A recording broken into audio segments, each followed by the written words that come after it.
Good morning students. आज start करने जा रहे हैं नॉन बैंकिंग फाइनेंशियल कंपनीज। ठीक है, new topic advance account group 2 CA inter non banking financial companies NBFC. ठीक है, देखो एनबीएफसी में हमें क्या करना है। नॉन बैंकिंग फाइनेंशियल कंपनी, सबसे पहले देखते हैं लर्निंग आउटकम्स क्या क्या है। Learn the definition of NBFCs and there classification, comprehend the regulation governing NBFCs in India। ठीक है, ये सारे टॉपिक्स क्या है जो हम इसमें पढ़ेंगे। और ओवरव्यू दे रखा है, डेफिनेशन है, distinction between NBFC and bank है। तो बैंक का काम क्या होता था? बैंक का काम होता था आपकी जो सेविंग्स वगैरह होती है उसको वो कलेक्ट करके डिपॉजिट्स ले लेते थे, डिपॉजिट एक्सेप्ट करते थे। ठीक है, एनबीएफसी और बैंक का दूसरा काम ये होता था कि लोगों को लोन वगैरह प्रोवाइड करना जहां से उनका मेन इनकम होती थी। ये हमने बैंकिंग चैप्टर में पढ़ा था। फिर हमने बैंकिंग चैप्टर में रिबेट्स वगैरह पढ़ी थी। ठीक है, डिस्काउंटिंग इनकम पढ़ी थी, earn NPA, performing assets, non performing assets, provision बनाना। तो कुछ उसके जैसा ही चैप्टर है। बाकी एनबीएफसी का भी काम होता है नॉन बैंकिंग फाइनेंशियल कंपनी, जैसे इसका नाम है कि एनबीएफसी, तो नॉन बैंकिंग फाइनेंशियल कंपनी में क्या होता है? लोन देने का काम है इनका। लोन प्रोवाइड करते हैं बट ये किसी से डिपॉजिट एक्सेप्ट नहीं करते, बस ओनली लोन प्रोवाइड करते हैं। चेक इशू नहीं कर सकते, ठीक है, बिल वगैरह क्लियर नहीं कर सकते, बिल डिस्काउंट नहीं कर सकते, other facilities are not provided by the NBFC. बस एनबीएफसी का एक इम्पॉर्टेंट काम है फाइनेंस करना। फाइनेंस जैसे आपने एग्जांपल में पढ़ा होगा, मार्केट में देखा होगा, बजाज फाइनेंस है, टाटा फाइनेंस है, होम क्रेडिट्स वगैरह है। इस तरह से कई सारे मार्केट में कंपनीज है, these are non banking financing companies. ठीक है, माइक्रो फ्यूजन्स है, इस तरह से कहीं से भी आप लोन वगैरह करा सकते हैं। कोई एसेट्स परचेज करनी है तो वो फाइनेंस कर देते हैं। ठीक है, non banking financial company NBFC play a crucial role in the broad क्या है broadening access to financial service, enhancing compensation and diversification of the financial sector. Financial sector को क्या करते हैं? ये डाइवर्सिफाई करता है। ठीक है, डेफिनेशन देखो एनबीएफसी की। एज पर reserve bank of India, it is a company registered under companies act. Registered होगी 96 और 1956 और 2013 एज वेल एज और न्यू, ओल्ड एज या फिर new. Engage in the business of loans and advances, acquisition of shares खरीदने के लिए, stock खरीदने के लिए, सिक्योरिटी इशू बाय गवर्नमेंट और लोकल अथॉरिटी और marketable security like nature leasing, hire hire purchase, insurance business, chit business, किसी भी टाइप का। ठीक है, बिजनेस वगैरह करते हैं तो वहाँ पर अगर आपको फाइनेंस की ज़रूरत पड़ती है और आप एनबीएफसी से फाइनेंस कराते हैं तो ये एनबीएफसी कंपनी का पार्ट होगा। But does not include any institution whose principal business is that of agricultural activity। Agricultural activity नहीं होना चाहिए उनका principal business. Industrial activity, purchase और सेल ऑफ एनी गुड्स नहीं होना चाहिए अदर देन सिक्योरिटीज, और प्रोवाइडिंग एनी सर्विस और सेल, परचेज, कंस्ट्रक्शन और फ्यूल, इस टाइप की बिजनेस वो नहीं कर रही होगी। Non banking financial company institution which is a company has principal business क्या होगा हमारा? ठीक है, किसी डिपॉजिट स्कीम के अंदर हम डिपॉजिट्स ले सकते हैं, वन लमसम और इंस्टॉलमेंट्स में, मतलब बॉन्ड्स वगैरह टाइप से। बाकी लोन देने का अपना मेन काम होगा। ठीक है, देखो अब रजिस्ट्रेशन देखो, इसके बारे में थोड़ा सा थ्योरी भी आती है इससे। तो registration in terms of section 45 I of the RBI act 1934 लगता है इस पे, और no NBFC shall commence to carry business of a non-banking financial institution without obtaining a certificate of registration। बिना COI इसके सर्टिफिकेट का रजिस्ट्रेशन नहीं कर सकते। ठीक है, having a net on fund 200 lakhs का होना चाहिए। और देखो डिफरेंस दे रखा है एनबीएफसी और बैंक में। NBFC can not accept demand deposit, bank कर सकता है ऐसा। NBFC is not a part of payment and settlement system, bank करेगा। NBFC can not issue cheque drawn on itself, bank issue करेगा ये भी। Deposit insurance facility of the deposit insurance credit guarantee corporation, ये उसमें भी था हमारे पास, banking में था। ठीक है, DICGC is not available for NBFC depositor, ये इनके लिए अवेलेबल नहीं होगा एनबीएफसी में, बैंक में होता ही अवेलेबल। ठीक है, डीआईसीजीसी। क्लासिफिकेशन ऑफ एनबीएफसी दे रखा है। फिर देखो क्लासिफिकेशन देखो, हाउसिंग फाइनेंस इंस्टीट्यूशंस, लाइक इसका एग्जांपल कह सकते हैं हम एलआईसी का एक एचएफएल हाउसिंग फाइनेंस के नाम से, मर्चेंट बैंकिंग कंपनीज है, कुछ स्टॉक एक्सचेंज में है, स्टॉक ब्रोकर सब ब्रोकर्स हैं, निधि कंपनी है, कुछ इंश्योरेंस कंपनी है, चिट कंपनीज हैं, माइक्रो फाइनेंस कंपनीज भी हैं कई सारी, आप देखेंगे गूगल पे तो बहुत सारे एग्जांपल मिल जाएंगे इसके, ठीक है। सिक्योरिटाइजेशन और and reconstruction of company, mutual benefit company, mortgage guarantees company, this type of companies are non banking financial company, ठीक है। लिस्ट तो बहुत बड़ी बन जाएगी जितनी मर्जी।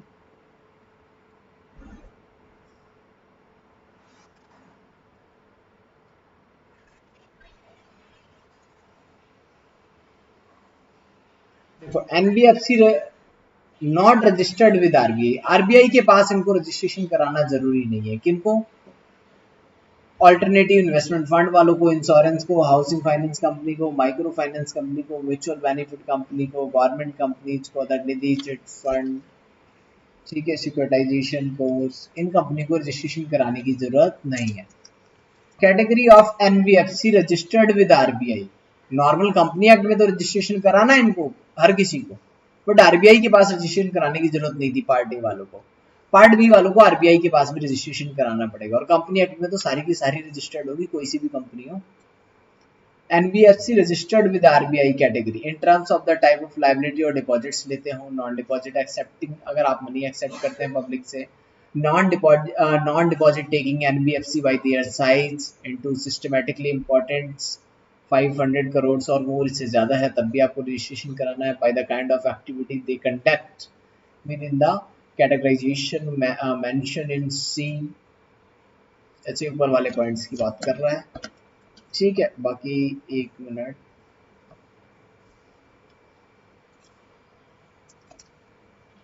ये एनबीएफसी के एग्जांपल्स बता दिए, investment and credit companies, infrastructure finance company, सबका एग्जांपल दिया हुआ, जितनी भी कंपनीज आपने ऊपर पढ़ी हैं सबके बारे में दिया हुआ है, थोड़ा थोड़ा पढ़ लेना ये कंपनीज क्या होती हैं। जनरली ये कंपनी क्या होती है ये नहीं पूछेगा आपसे, मेन तो हमारा था कि एनबीएफसी क्या होता है वो हमें करना था। देखो,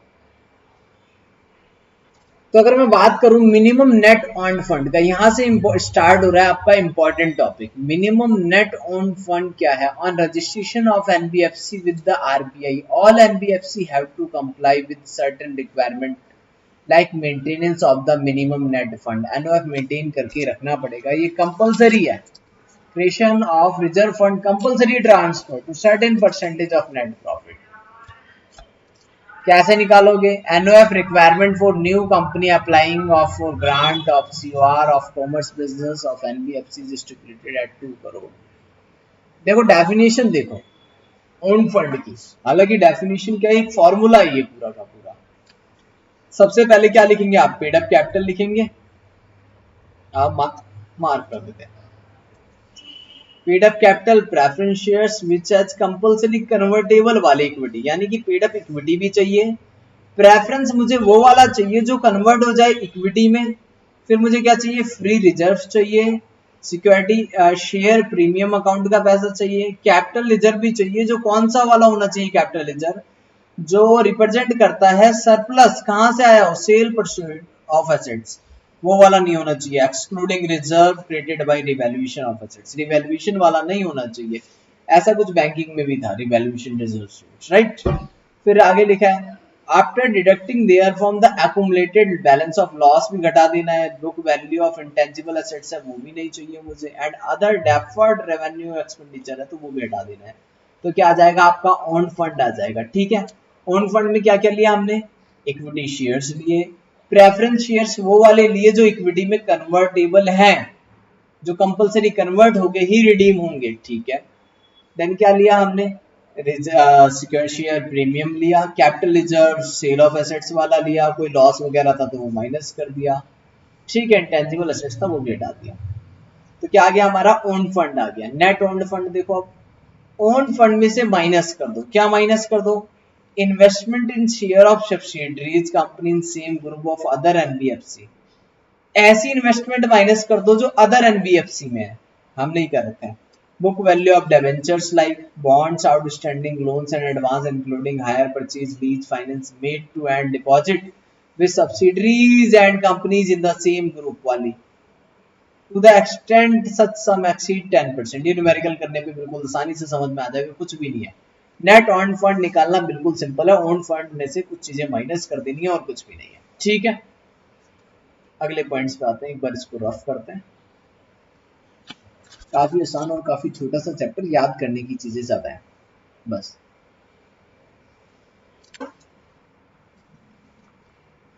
मैं इसी में समझा देता हूँ, बाकी और कर लेंगे हम क्वेश्चंस, कोई दिक्कत नहीं है। देखो, कैलकुलेट करना है owned fund of NBFC based on following. Paid up capital कितनी 150, ठीक है, प्लस करेंगे।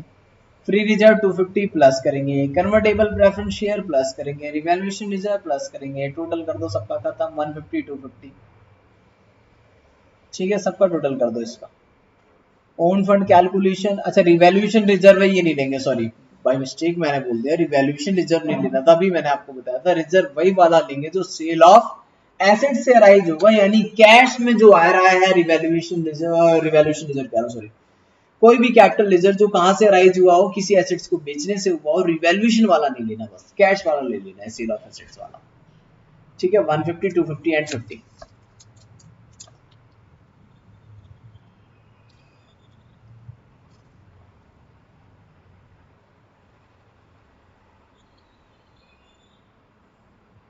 अच्छा, इस क्वेश्चन में भी देखो, Templation Finance Limited is a non-banking finance company. It provide the following information. Lease out assets दिया हुआ है, investments दी हुई है, कुछ हमने कहाँ कहाँ पर इन्वेस्टमेंट कर रखा है ये बताया हुआ है। ठीक है, इन्वेस्टमेंट किया है सब्सिडरी सेम ग्रुप कंपनी में, डेवेंचर्स भी सेम ग्रुप कंपनी में, कैश एंड बैंक है, फिर डेफर्ड एक्सपेंडिचर ये भी माइनस करना था, सेम ग्रुप वाली कंपनीज वाला माइनस करना था। Paid up equity care capital कितना है 1, फ्री रिजर्व्स प्लस कर लेंगे 500 दिया हुआ है, लोन्स है, डिपॉजिट्स है। You are required to net own funds निकालना है, तो देखो कैसे निकालोगे, बहुत सिंपल से, इसको उस पर रख लेते हैं एक बार, एक मिनट, लो जी, इसको यहाँ से विजिट कर लेंगे बस। सबसे पहले हमने क्या लिखा, पेड अप कैपिटल और फ्री रिजर्व, दो ही चीज आने वाली थी। ओन फंड आ गया 600 करोड़, खर्चा माइनस कर दो। देखो डेफर्ड एक्सपेंडिचर और इन्वेस्टमेंट्स वही माइनस किया है, कहाँ गया ये हमारा 100 और ये डेफर्ड वाला 200, ये तीनों के तीनों माइनस कर दिए। 200 डेफर्ड वाला माइनस कर दिया, फिर 100 इन्वेस्टमेंट इन सब्सिडरीज कंपनीज का माइनस कर दिया। ठीक है, ऐसे ही कैलकुलेट करना है। 200 आ गया ना ये। अच्छा, ये 10% ऑफ ए, ये वाला पॉइंट समझाने के लिए रह गया था। 40, देखो क्या था ये, जैसे ये था ना, आगे तो कुछ भी नहीं है। ठीक है, कहाँ गया वो 10%, ही रहा। ओन फंड में से माइनस करना है इन्वेस्टमेंट इन share subsidies company, same group वाला भी माइनस करना है, हायर परचेज भी माइनस करना है, डिपॉजिट्स भी माइनस करने हैं, नेट ऑन फंड निकालने के लिए। ठीक है, ये सारी चीजें क्या कर देनी है, माइनस कर देनी है। ओन फंड कैसे निकलेगा, पहले मेरे पास ओन फंड निकलेगा तभी तो नेट ऑन फंड निकलेगा। बताओ बात आई या नहीं आई समझ में। सबसे पहले नेट ऑन फंड निकालने के लिए क्या होना चाहिए, आपके पास ओन फंड होना चाहिए, right. Aggregate of the paid up, preference compulsory वाला, इक्विटी जो भी है, फ्री रिजर्व चाहिए, बैलेंस इन शेयर प्रीमियम चाहिए, ये एड ऑन किया हमने। ठीक है, आउट ऑफ सेल प्रोसीड वाला वो रिजर्व भी ले लेंगे, कोई दिक्कत नहीं। कैपिटल रिजर्व कौन सा वाला, सिर्फ सेल वाला। ठीक है, रिवैल्यूएशन वाला नहीं लेंगे। उसके बाद माइनस क्या करना है, आफ्टर डिडक्टिंग देयर फ्रॉम, उसमें से लेस करना है loss, book value of intangible asset, deferred expenditure, तो ओन फंड आ जाएगा। ओन फंड आ गया, कितना आ गया ओन फंड हमारे पास यहाँ पर भाई, ओन फंड कितने रुपए का आ गया बताओ, 400 का आ गया ओन फंड। सब्सिडरीज ग्रुप का माइनस कर दिया, 200 माइनस कर लेंगे इसमें। ठीक है, 10% ऑफ ए, ये क्या माइनस किया ये देखो, देखो लैंग्वेज पढ़ना है यहाँ पर, अब ध्यान से बस। Book value of debenture less कर देंगे, अगर है तो सेम ग्रुप में, सेम ग्रुप में जो भी है वो माइनस कर देंगे। Made to deposit with subsidiaries company in the same group, कितना लेस करना है, to the extent of such sum exceed 10% of own fund, own fund के 10% से ऊपर वाला पार्ट उसमें से लेस कर देना ओन फंड में से। मैं समझ लिखा ना 10% ऑफ ओन फंड का, such sum exceed 10% of own fund, 10% of own funds 400 का कितना 10% 40, किस में से लेस कर देंगे इस वाले 200 में से, 200 में से 40 लेस कर दोगे तो कितना आ जाएगा 160। यानी इन्वेस्टमेंट लेनी है 10% से ऊपर, 10% किसका ओन्ड फंड से। अब बताओ कोई दिक्कत है तो 400 में से 160 ही लेस करेंगे, पूरा 200 नहीं लेस करेंगे तो 240 आ जाएगा आंसर। कोई दिक्कत है तो बताओ। 400 आ गया ओन फंड, ओन फंड में से क्या माइनस करना था, शेयर सब्सिडरीज ग्रुप वाले माइनस करने थे, डिबेंचर्स माइनस करने थे, बट कितना extend to the 10% of own fund का, तो उसको क्या कर देंगे लेस कर देंगे।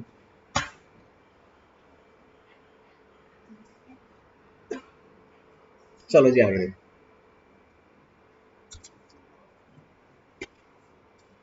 ठीक है तो ये क्वेश्चन खत्म, कुछ भी नहीं है, ओन फंड निकालना बहुत सिंपल सा। कोई डाउट्स हो तो बता देना, very very easy topic. First done, second done, illustrations मैंने आपको बता दी इससे किस टाइप के क्वेश्चन, ऐसी क्वेश्चन एग्जांपल में आते हैं, कुछ नहीं है। लिक्विड एसेट्स रिक्वायरमेंट है कुछ, ये न्यूमेरिकल्स बता दूंगा मैं, कुछ भी नहीं है, सिंपल है।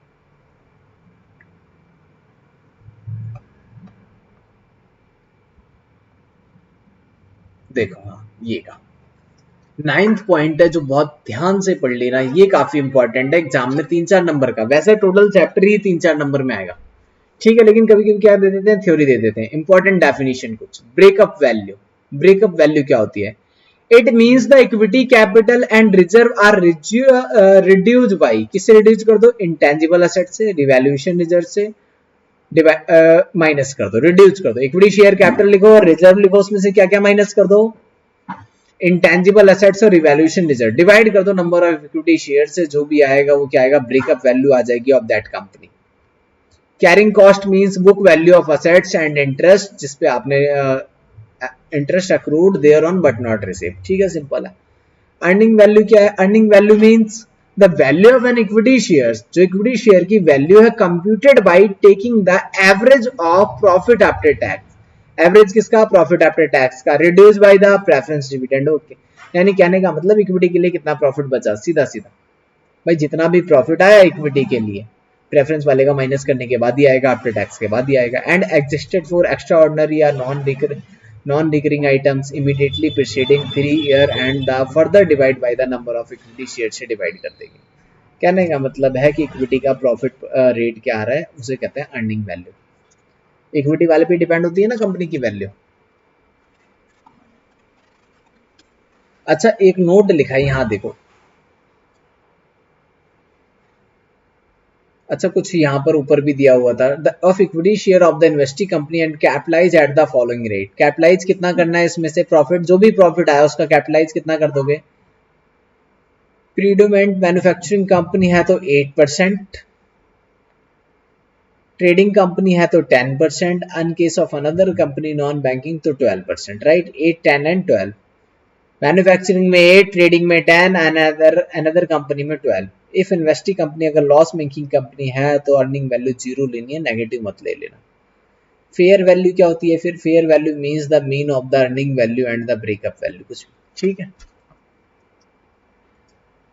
सब्सटेंशियल इंटरेस्ट पढ़ रखा होगा ये तो सबने पहले ही, कि उसमें पढ़ा होगा आपने पीजीबीपी वगैरह में, means holding a beneficial interest by an individual or his spouse or minor child,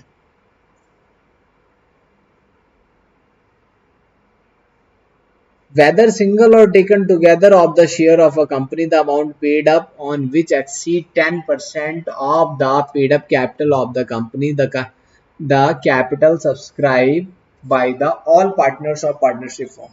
एक मिनट बच्चे, बस एक मिनट। हेलो,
ठीक है जी बच्चे, आगे हम क्या पढ़ रहे थे? सब्सटेंशियल इंटरेस्ट पढ़ रहे थे। तो मीन सब्सटेंशियल इंटरेस्ट का मीनिंग क्या था? Means holding a beneficial interest by an individual और his spouse of minor child, whether single or taken together in the share of company, the amount paid upon which exceed 10% of the paid up capital। ठीक है, वही definition है जो आपने income tax में पढ़ी हुई है, कुछ अलग नहीं है। इनकम रिकॉग्नाइज सेम वैसे ही करते हैं, non performing assets, performing assets बिल्कुल वैसे ही। ठीक है, जैसे बैंकिंग में समझाया था, कंसेप्ट विल बी सेम।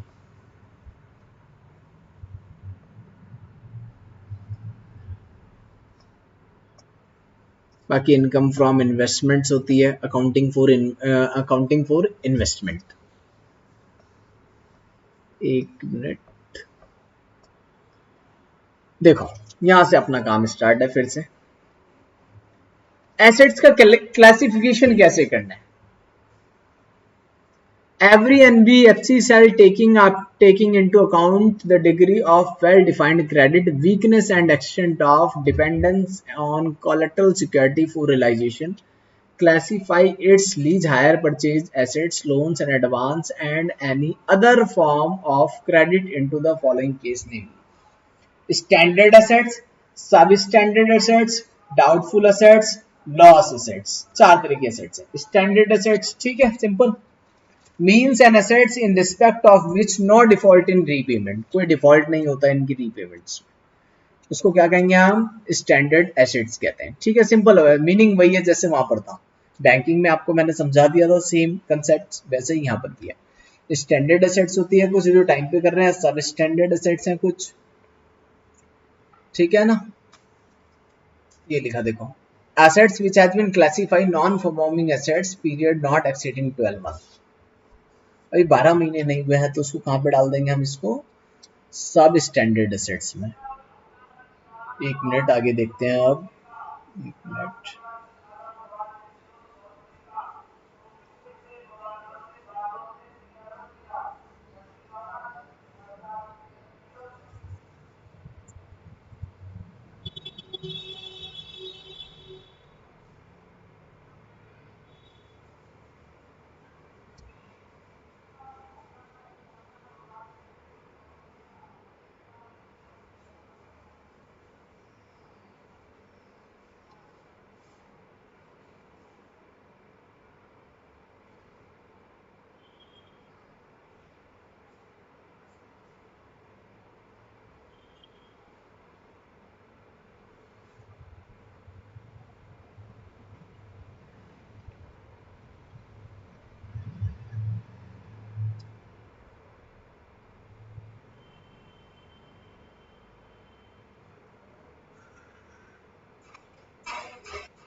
ठीक है, तो स्टैंडर्ड असेट्स, सब standard asset, doubtful assets, loss assets, फिर नॉन परफॉर्मिंग एसेट्स क्या होते हैं ये भी बताया हुआ है।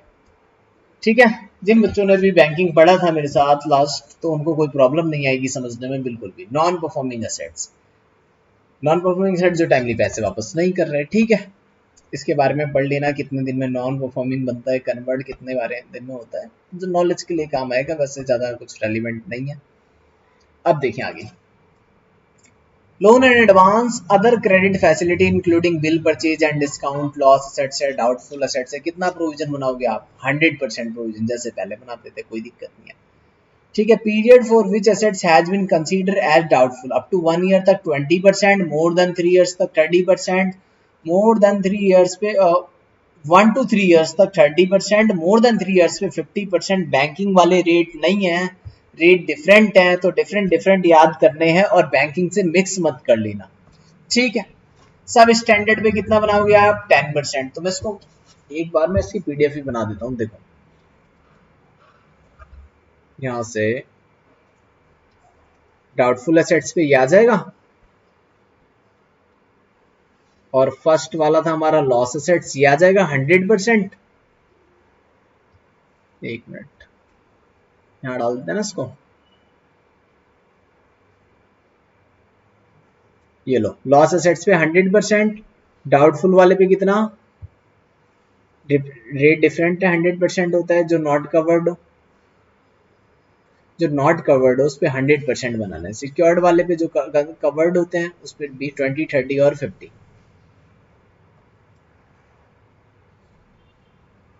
और नेक्स्ट है सब स्टैंडर्ड असेट्स, 10% टोटल आउटस्टैंडिंग का, और स्टैंडर्ड पे 0.40, as same as well as banking company, no difference in this. Same to same किस पे चला जाएगा? ये स्टैंडर्ड असेट सेम वैसा ही आ जाएगा। ठीक है, तो इसको भी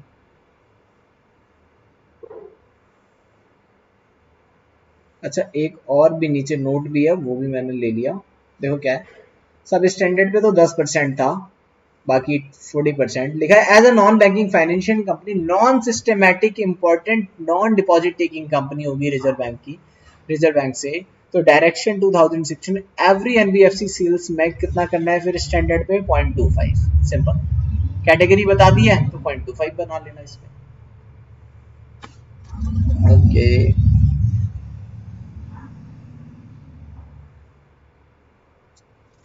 अब ये वाले पार्ट्स रह गए, इससे भी थोड़े से न्यूमेरिकल्स हैं। लीजिंग एंड हायर परचेज, देखो the provision requirement in respect of hire purchase and lease assets shall be as under. Hire purchase अगर एसेट्स है तो in respect of hire purchase assets of the dues, over due and future instalment taken together ले लेनी है।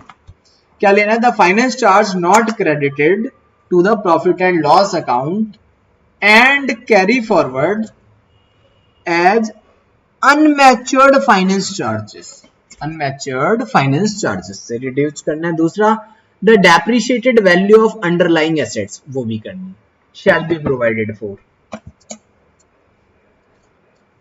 देखो, for the purpose of this paragraph the depreciated value of asset shall be notionally compute करनी है, notional है, as the original cost of the assets भी reduce कर दो।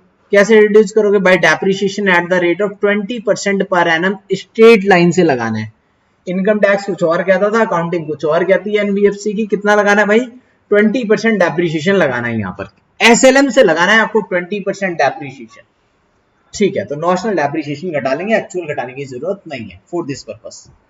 इन the case of second hand assets आ जाए तो original cost shall be the actual cost incurred of acquisition of such second hand assets. कोई बात नहीं, उसको भी ओरिजिनल की तरह ही लेना है, सिंपल सी। अब प्रोविजन देखो, अगर हायर परचेज एसेट्स है तो जहां पर हायर परचेज और lease rental are over due up to 12 month तक, तो कोई प्रोविजन बनाने की जरूरत नहीं है। 12 मंथ से ज्यादा है पर 24 मंथ तक है, मतलब ओवर ड्यू है इंस्टॉलमेंट्स, तो 10% बनाना है। 24 से 36 मंथ तक है तो 40% बनाना है। जहां पर आपका hire charges lease rental are over due है 36 महीने से भी ज्यादा, तो 70% बनाना है, और 48 से ज्यादा होगा तब 100% बनाना है। कितना रिलीफ दे रखा है इसमें देखो। ठीक है, एडिशनल प्रोविजन, ये लो जी, तो एक तो ये लर्न करके रखने हैं प्रोविजंस, और यहाँ से ये मार्क कर देता हूँ मैं।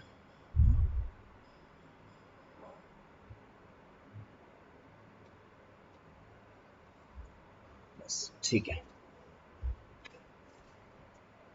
अच्छा, net book value means in the case of hire purchase lease, in the case of hire purchase lease aggregate of overdue and future instalment receive by reduced by the balance of unmatured finance charges and further reduced by the provision made as percentage 13 of the direction. In the case of lease assets, aggregate of capital portion of overdue lease rental accounted as receivable and depreciated value of the lease assets as adjusted by the balance और lease adjustment account से adjust कर लेंगे। ठीक है, numericals करेंगे, आ जाएगा समझ में, कोई दिक्कत नहीं है, ज़्यादा न्यूमेरिकल्स होते नहीं है वैसे इस पे।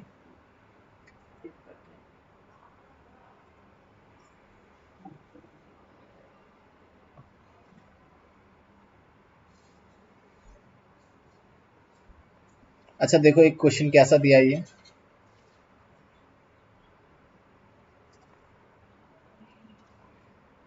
Bright finance limited is a non banking financial company, provide करती है आपको फॉलोइंग इन्फॉर्मेशन। 200 lakhs जो इंस्टॉलमेंट ओवर ड्यू है 200 अकाउंट्स की फॉर लास्ट 1 मंथ से, amount over due 40 lakh on 24 account for 2 months, ठीक है, 10 अकाउंट फॉर 30 months से, फिर 20 lakh for on 4 account more than 2 years से, lakh already identify as sub standard में डाल दिया हमने उसको, एंड वन अकाउंट है 10 लाख का has been identify as non receivable मान लिया मैनेजमेंट है, ठीक है, 10 लाख ओवर ड्यू था 30 मंथ से, 6 account are already identify as sub standard 6 lakh more than 12 month से, and other are identify sub standard से period for less than 12 months.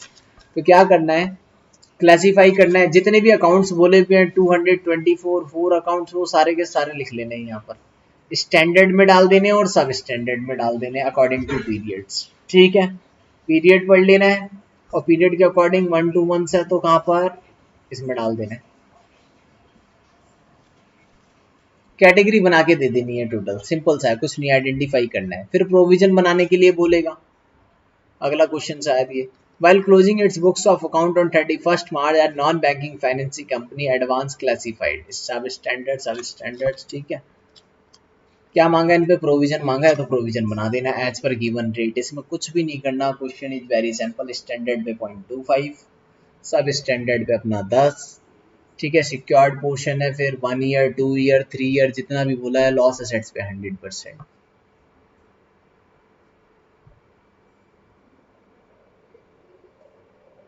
ये देखो लिखा है यहाँ पे, calculate the amount of provision must be made against the advance non banking non systematically importance non deposit taking company थी 2016 वाली, तो 0.25 हो जाएगा, अदरवाइज कितना हो जाता है ये 0.40%। बताओ कोई दिक्कत है, सिंपल आ गया समझ में।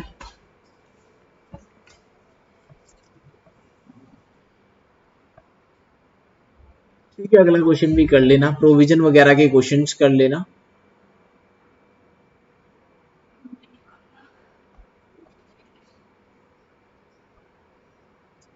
ठीक है, तो यहाँ तक इस वाले आज की क्लास में क्या करना है, प्रोविजंस तक के कैलकुलेशन कर लेने हैं, ओन फंड के क्वेश्चंस कर लेने हैं।